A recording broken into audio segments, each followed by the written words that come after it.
Hello, we are here with John Henry Westen, co-founder and director of LifeSite News, the largest pro-life site in Canada and around the world.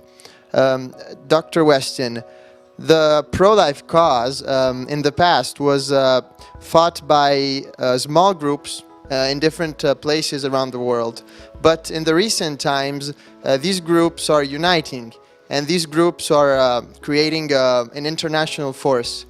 What is the role of LifeSite News in this battle? Well, we have for 20 years now watched the anti-life forces on the other side come together in various places around the world. And they have made their own sort of mark, if you will, for the last 40 years. And so it's about time that the movements for life and family come together themselves. And there's no better place to come together than here in Rome, which is really the seat of Christianity, the foundation of, if you will, the movements for life and family. One of the recent victories, we could say, of the pro-life world was the fact that the recent president-elected Donald Trump explicitly declared to be pro-life and to nominate a pro-life judge in the Supreme Court. How did, over the years, how was this achieved in time? Because as we know, the president Barack Obama, who was nominated before Donald Trump, was very liberal on ethical issues. A number of factors come into play, one of which is that in America, they have the two main parties, not like in Europe and particularly not like in Italy.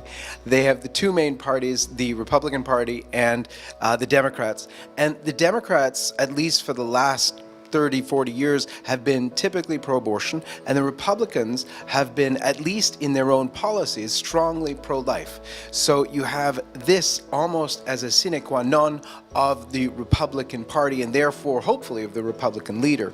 So Donald Trump was a strange candidate, especially beginning, because he has a very not so pro-life past, but in his campaigning, he was pro-life.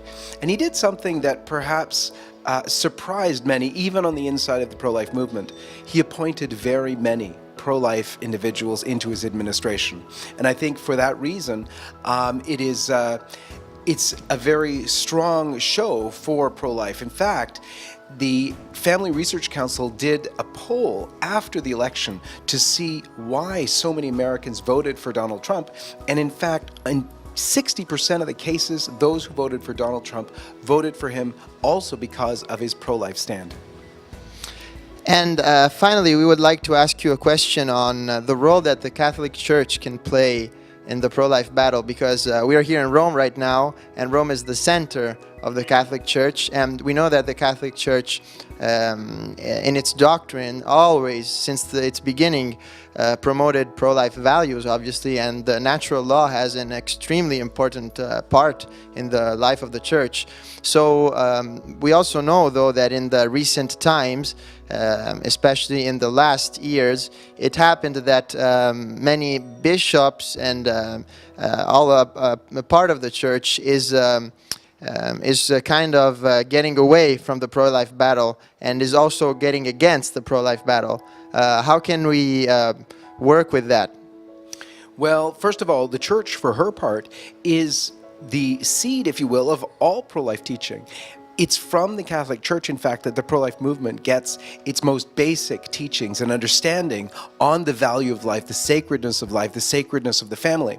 And so for the Church, for any of the ministers of the Church to back away from that teaching, to abandon it or lessen it, is actually a tragedy, not only for the pro-life movement and not only for the world, but for the Church herself.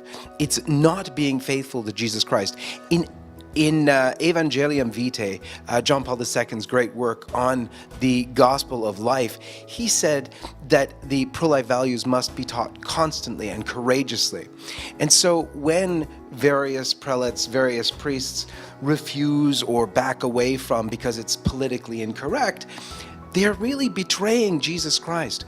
And so in order to come to the fullness of truth, to embrace Christ, we're asked to embrace the cross. And yes, sometimes today it's hard to speak on life, especially on the family, and not be regarded as, backward or whatever. But who are we to reject the cross? Who are we to say to Jesus, we're not going to follow you any longer? We need to embrace the cross of Christ because in it is victory. And not only that, the church has to take very seriously its own role. A few years ago, under John Paul II, and especially in 2004, there was a big debate over politicians who were supporting abortion, but were Catholics. And Pope John Paul, now Saint Pope John Paul, was very insistent that those same politicians should be denied Holy Communion. Because not to be mean and nasty, but because it was for them good. They could be called back to the truth. In the scriptures, St. Paul says that if you eat and drink unworthily, you're guilty of the body of the Lord, and you eat and drink to your own condemnation. So it's an act of charity, of love toward these Catholics, who are politicians, to tell them that they shouldn't receive Holy Communion. And it's an opportunity or a call or an enticement to come back to the truth of the faith, and therefore their eternal salvation. So the message of the church, the message of the Catholic Church on all of these things is one of love. Even when they're called to do hard things, even when they're called to, let's say, tell Catholic politicians who support abortion that they shouldn't come for Holy Communion, that's an act of love and charity. And we have to come back to true love and true charity, even when it's difficult. Thank you very much, Mr. Westen.